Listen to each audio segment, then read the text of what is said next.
SVP institute government exam channel पर आप सभी का स्वागत है। जिस तरीके से आप हमारे थंबनेल से और हमारे टाइटल से समझ चुके होंगे कि ये वीडियो किस चीज़ से रिलेटेड होने जा रही है, तो यस, आपने सही समझा, ये वीडियो है आईटीआई से जुड़ी हुई। एंड ज़्यादातर बच्चे जो इस वीडियो को देख रहे हैं ज़्यादातर जानते भी होंगे, अनकुन कुछ ऐसे हैं जिसको इससे रिलेटेड इन्फॉर्मेशन चाहिए भी थी, बिकॉज अभी इतनी नोटिफिकेशंस रिलीज हुई है जिसमें आईटीआई की रिक्वायरमेंट होती है, बट हमें ये नहीं पता आईटीआई का सर्टिफिकेट होता क्या और ये किस तरीके से किया जाता है और इसका क्या पर्पस है आईटीआई का सर्टिफिकेट और ये मिलता कैसे। तो आईटीआई का मतलब होता है industrial training institute. Industrial training institute मतलब जिसके नाम में ही क्या लिखा हुआ है, ट्रेनिंग। तो जिसमें इंडस्ट्री से रिलेटेड जो है कुछ ट्रेनिंग्स दी जाती है, तो उस चीज़ का एक क्या है, ये इंस्टीट्यूट है जो कि गवर्नमेंट के द्वारा भी ट्रेनिंग करवाई जाती है, प्राइवेट भी कराई जाती है। बट जो कुछ गवर्नमेंट नोटिफिकेशंस आती है तो उसमें ज़्यादा जो मान्य होती है वो गवर्नमेंट आईटीआई के सर्टिफिकेट्स की होती है। तो अब ये आईटीआई क्या होता है, जिसका नाम है इंडियन ट्रेनिंग इंस्टीट्यूट, जैसे कि मैंने आपको बताया। तो ये आईटीआई का जो सर्टिफिकेट है ये मिलता कैसे है और इसको करने के लिए क्या एलिजिबिलिटी होती है, इसका क्या इंपॉर्टेंस होती है। तो जिस तरीके से ट्रेनिंग किस किस चीज़ में दी जाती है, जैसे कि आपने देखा होगा जैसे सीजीएल का अगर आप वर्क करते हैं तो उसमें फिटर की, मैकेनिक की एंड अलग अलग तरीके की जो ट्रेनिंग्स दी जाती है, जैसे वायर वगैरह लगाने की, एसी प्रिपेयर, ठीक, ये सब चीज़ें करने की। तो वो सब क्या है, वो ट्रेनिंग दी जाती है, तो वो ही एक आईटीआई है। तो ये इसमें क्या होता है कि सबसे पहले अगर जैसे कि गवर्नमेंट के द्वारा हमें सर्टिफिकेट कैसे मिलता है, नॉर्मली क्या अप्लाई करना होता है जब भी सर्टिफिकेट मिल जाता है, या फिर पहले हमें ट्रेनिंग पे जाना पड़ता है जब सर्टिफिकेट मिलता है। तो इसका पर्पस मैं आपको बताऊंगी।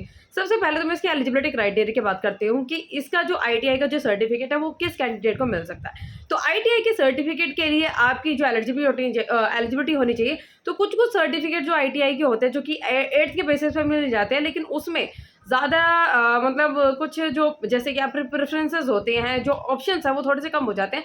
कुछ होते हैं 10th के बेसिस पे होते हैं और कुछ 12th के बेसिस पे होती है। तो ज़्यादातर 10th और 12th के बेसिस पे जो है इसकी ज़्यादा मान्यता होती है, बट 8th के बेसिस पे भी आईटीआई का सर्टिफिकेट जो है कि मिल जाता है।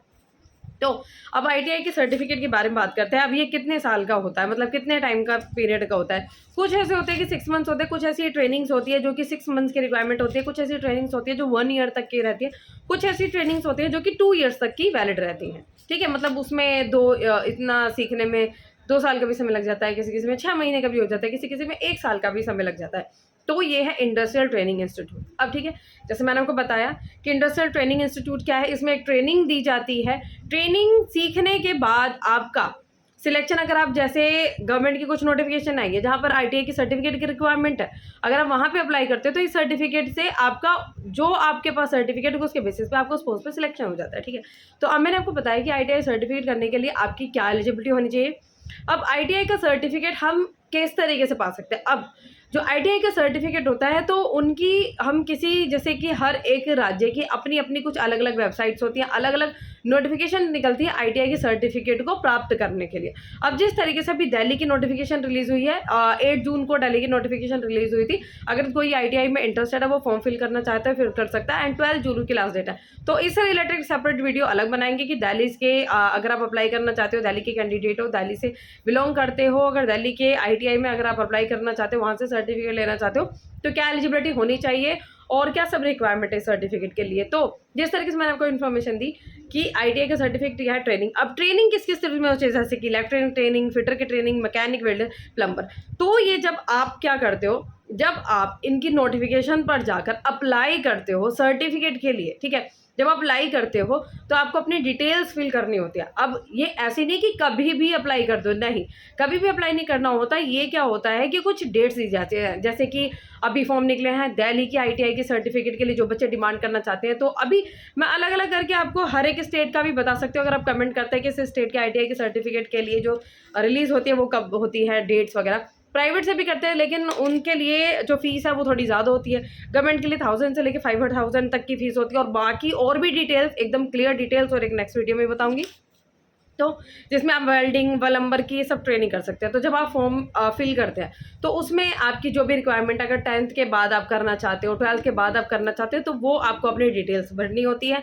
जब आप अपनी डिटेल्स फिल करते हो तो आपके मेरिट के बेसिस पे जो है वो चीज़ें निकलती हैं कि मेरिट के बेसिस पे आपको ट्रेड बताया जाता है कि आप इस ट्रेड में जा सकते हो। फिर बाकी आपको अपने प्रेफरेंसेस भी फिल करनी होती है, उसके प्रेफरेंसेस के बेसिस पे फिर आपको ट्रेनिंग्स वगैरह जो है वो दी जाती है। अब वहाँ पे क्या होता है कि आपको ट्रेनिंग दी जाती है कि भाई इतने टाइम की ट्रेनिंग है, ये इतने टाइम की ट्रेनिंग है।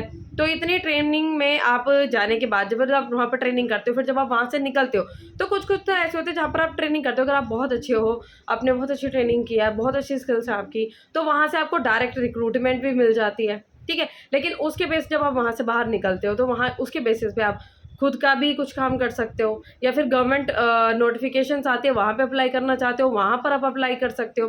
तो बहुत सारी नोटिफिकेशन, प्राइवेट में भी अप्लाई कर सकते हो, गवर्नमेंट जॉब्स होती है उसके लिए भी अप्लाई कर सकते हो। और एक और गवर्नमेंट की वैकेंसी निकली है जो कि मैंने वीडियो बनाई है नालको की जो वैकेंसी निकली है, तो उसमें भी ITI के सर्टिफिकेट की रिक्वायरमेंट है। तो बहुत इंपॉर्टेंट इसका सर्टिफिकेट होता है। जो बच्चे 10th के बेसिस पे, 12th के बेसिस पे कुछ करना चाहते हैं तो उनके लिए एक गोल्डन अपॉर्चुनिटी है कि वो ITI के सर्टिफिकेट को मतलब उनके पास हो, तो बहुत ज़्यादा बेटर है। एंड फिर उसके बाद क्या होता है कि आप ITI के बेसिस पे अप्रेंटिसेस के भी कर सकते हो। अप्रेंटिसेस मतलब ऑन द जॉब ट्रेनिंग होती है, मतलब आप जॉब पे रहने के साथ साथ उसकी स्किल भी सीख सकते हो और भी ज़्यादा स्किल सीख सकते हो, और फिर वहाँ पे अर्न भी कर सकते हो, जिसके बेसिस पे आपको स्टाइपेंड मिलता है। तो इसकी कंप्लीट वीडियो जो कि दिल्ली का जो ITI सर्टिफिकेट निकला है कि आप वहाँ पर अप्लाई कैसे कर सकते हो, और वहाँ के अप्लाई करने के लिए क्या क्या आपकी रिक्वायरमेंट है, किस तरीके से अप्लाई कर सकते हो आप, और जो भी इंपॉर्टेंट है, जो भी प्रोसेस है उससे रिलेटेड एक नेक्स्ट वीडियो बनाएंगे। अगर इससे वीडियो से रिलेटेड अगर आपको कोई भी डाउट है, आपको लगता है कि भाई मेरे ये क्वेश्चन है, मुझे ये चीज़ समझ नहीं आई है, और किसी और स्टेट की ITI के बारे में आप जानना चाहते हो, तो आप कमेंट सेक्शन में मेंशन कीजिएगा। अगर आपका कोई इस वीडियो से रिलेटेड कोई भी डाउट है, इन्फॉर्मेशन जो भी आपको चाहिए, तो कमेंट सेक्शन में मेंशन कीजिएगा अगर आपका कोई भी क्वेश्चन है तो। एंड वीडियो पसंद आई तो वीडियो को लाइक कीजिएगा, अगर आपको इन्फॉर्मेटिव लगी हो तो वीडियो को लाइक ज़रूर कीजिएगा। धन्यवाद। एंड चैनल को कीजिएगा जरूर सब्सक्राइब। एंड PWD कैंडिडेट आपके लिए भी इंपॉर्टेंट है, अगर आप किसी तरीके की ट्रेनिंग स्किल्स वगैरह सीखना चाहते हो तो आपके लिए भी गोल्डन अपॉर्चुनिटीज है, अगर आप 10th या 12th के बेसिस पे कुछ करना चाहते हो तो। धन्यवाद।